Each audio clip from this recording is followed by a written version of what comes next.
Hello guys, আবার চলে আসলাম নতুন একটা রেসিপি নিয়ে। দেখতেই পাচ্ছেন মিষ্টি কুমড়া দিয়ে পুঁই শাক দিয়ে বড় মাছ রান্না।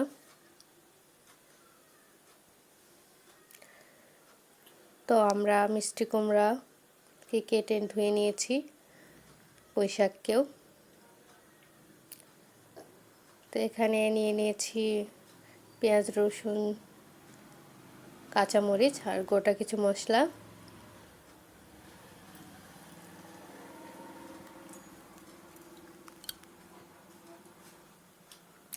মাছও নিয়ে নিয়েছি, মাছটাকে আমি নুন হলুদ দিয়ে ভালোভাবে মেখে নিব।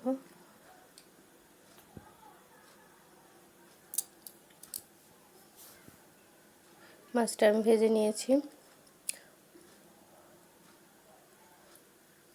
ভালোভাবে তেল বসিয়ে দিয়েছি, তেলটা গরম হয়ে গেছে। মাছটা আমি এখন ভাজিয়ে নিব।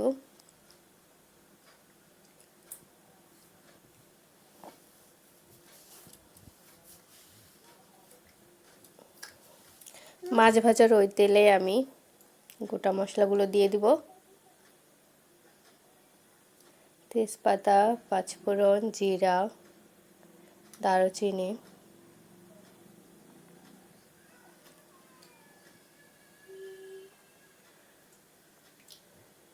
তারপর পেঁয়াজ কুচি আর মরিচ দিয়ে দিব, কাঁচা মরিচ, জিরা। এগুলো হালকাভাবে ভেজে নিব।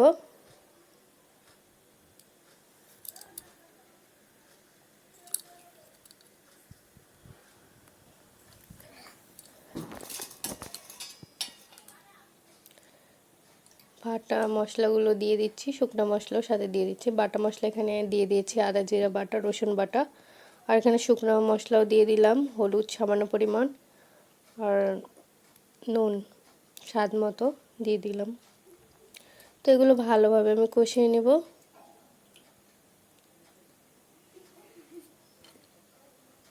সাথে শুকনো মরিচের গুঁড়াও দিয়েছি অল্প পরিমাণে, যেহেতু কাঁচা মরিচ দিয়েছি আমি। তো ভালোভাবে মশলাগুলোকে কষিয়ে নিব।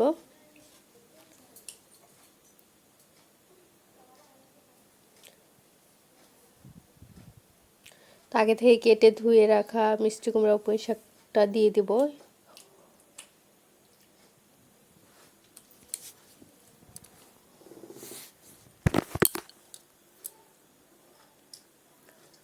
ভালোভাবে মশলার সাথে মিক্সড করে নেব।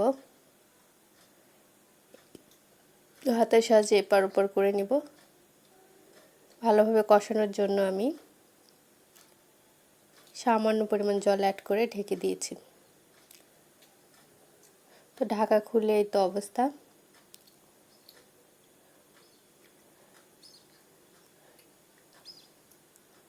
ভালোভাবে আমার কষানোর জন্য একটু হাতের সাহায্যে এপার ওপর করে নিব।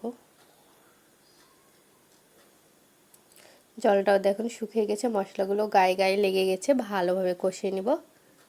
তেলটাও চারিদিকে ছড়াতে শুরু করে দিয়েছে সবজি থেকে।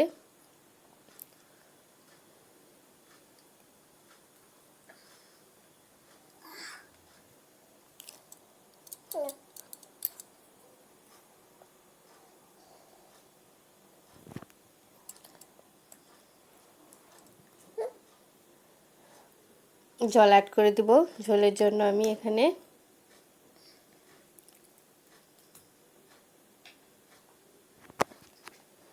ভালোভাবে হাতের সাহায্যে নেড়ে চেড়ে নিব।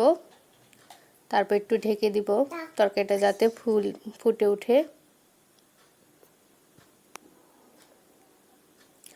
ফুটে গেলে আমরা এখানে আগে থেকে ভেজে রাখা মাছগুলো দিয়ে দিব।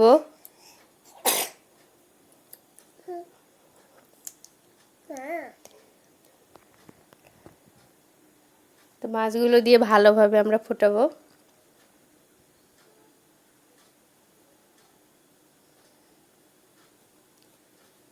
ভালোভাবে ফুটে গেলে আমাদের তরকারিটা পুড়ে আগে থেকে শুকনো খোলায় গুঁড়ো করা রাখা জিরা দিয়ে